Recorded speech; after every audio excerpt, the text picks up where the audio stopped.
Hello guys, and today we are blowing the lid of Shattered Space. Now, no spoilers because this has all been pieced together from existing trailers, but I think we may be onto something, like the secret behind these blue people and what on earth this ship is doing here. So if that sounds good to you, then subscribe to the channel. Okay, the first thing I want to draw your attention to is this mysterious object. What is this? Well, a poster on the Starfield subreddit has a convincing theory. That poster is Ares from Mars. So I want to share that theory with you, then go a bit further and examine that and really explore how legit this could be. And we will do so as we walk New Atlantis. Now, this thing hasn't been mentioned at all by Bethesda, but the only time we see this is at the start of the trailer when we see a second or two in the abandoned space station. It looks sort of like an engine or maybe a battery, and this could be what is powering the station. But there's another more interesting explanation for what this thing is. This strange metallic coil could be related to the Great Serpent. Now, if you didn't know what this is the mythical deity the members of House Va'ruun believe in. So it's quite a coincidence the object here is shaped precisely like a serpent, and more accurately, a coiled up serpent, or in other words, an Ouroboros. The name Ouroboros is a name given to a serpent eating its own tail, and it represents the concept of infinity. Which suggests, stick with me here, that the great serpent the Va'ruun believe in isn't a literal serpent at all, but the concept of infinity. They just use the great serpent to sort of represent that because it is quite hard to picture infinity. Which begs the question, where does that fit in to Shattered Space? Well, as Ares from Mars very smartly points out in their post, and again, full credit to this poster, this is genius, this might all be related to the blue people.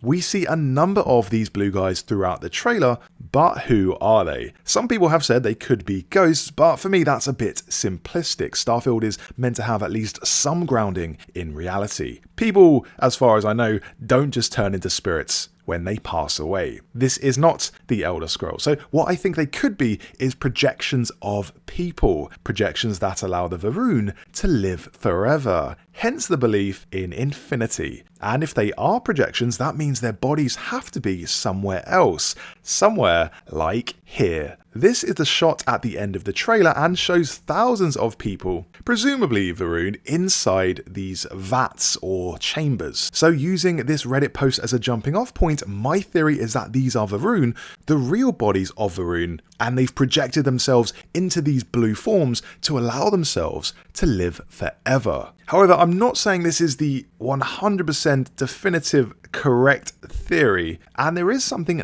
nagging at me about this. That's because when you zoom in, they don't exactly look like people. They're definitely human shaped, but they seem to be lacking detail, and also they look kind of blue. So maybe the theory I've just suggested is reversed. Maybe the people you see in the glass chambers aren't people at all, but the blue projections of people, and this is how the projections are created. After all, they do sort of look like they're at an early stage of life in that they lack actual faces. And the room does resemble a sort of factory where you would mass produce something. A slight spin on this theory, maybe they're clones. So not projections, but clones. And only a certain chosen few Va'ruun are allowed to put their bodies into these vats in order to clone themselves. This helps them live forever in blue form. So it's possible the Va'ruun we see in the base game, Andrea for instance, has an immortal blue version of herself on the Va'ruun homeworld. Maybe she's cloned herself already and the cloning process simply wipes your brain. And also one final thing about this scene, I'm pretty sure it's set on the space station. Notice the metal walkways and the infrastructure. This is not the sort of architecture we see on the Va'ruun homeworld. So I think you'll encounter this scene at the start of the DLC. You'll find this scene while on the space station, which means it will be used to establish the premise of the DLC.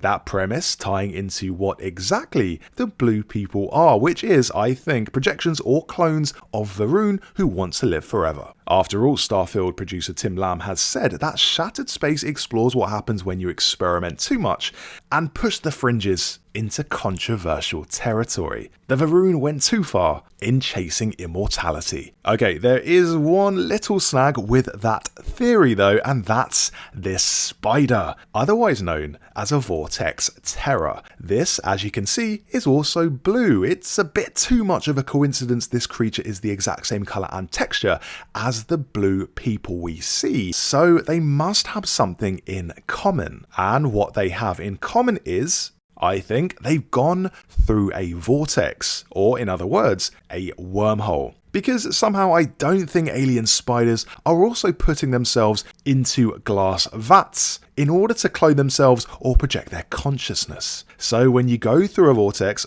you either corrupt yourself and turn blue, or you somehow split your body and create a blue copy of yourself in a different dimension. Hence the DLC's name, Shattered Space. The entire DLC is about heading through a vortex, as we know. You go through one on the space station in order to reach the Varun homeworld. The alien creatures emerge from vortexes that you have to fight, and even the logo references a vortex. So I believe that, in attempting to live forever, the Varun accidentally open a wormhole, and everything that goes through this wormhole gets a blue copy of themselves. Like the creatures, like the Varun, and yes, you. We know that you go through the wormhole, that's how you get to the Varun homeworld. So you might be about to get a brand new power which lets you project yourself into a blue version of yourself. But for some reason, you can control it, which is why the Varun want you to help them. Maybe the ultimate mission of this DLC is to return everything to how it was, join up the blue projections back to their real human bodies, and get the Varun life back to normal. This might be where the VATs come in. These might be the corrupted Varun, and this is how they join back up to their bodies and stop being blue. So just to sum up, because I've said a lot of quite complicated theories here,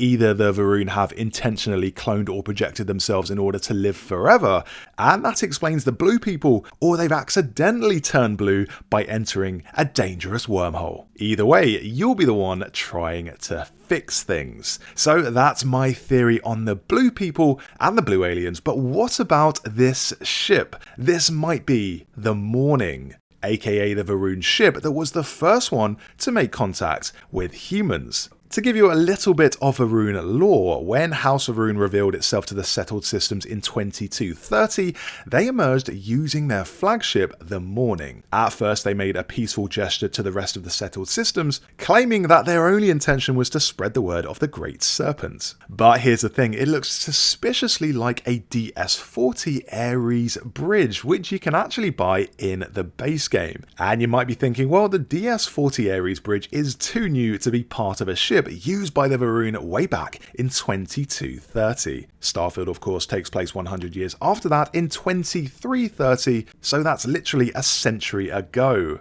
To that I will say, Deimos is actually the second oldest starship manufacturer in the settled systems after Nova Galactic, and Deimos is the manufacturer of the DS-40 Ares bridge. Deimos was founded in 2112, way before the Varun revealed themselves, so this could easily be a Deimos-manufactured ship bridge. Deimos is so old, it actually constructed the colony of Cydonia, which is humanity's first extraterrestrial settlement located on Mars. This was to host a mining operation to obtain the metal it needed to build its ships. This means House Varun very well might have had its ship, the Morning, fitted with the DS-40 Ares bridge, and this is in fact what we're looking at here. The ship where it all began. It's a piece of history, and probably a sacred relic you'll get to explore in Shattered Space. And in actual fact, you can find more info on it right now in the base game because a piece of the Morning was donated to the House Varun embassy. A piece of its hull was donated as a symbol of the great works House Varun had achieved in its time. By 2330 though, it said the main ship was returned to the Varun capital of Dazra, which is what we're looking at here. And then we come to the jawbone. There's a split second in the trailer where we see the player character holding a jawbone. This is almost certainly the jawbone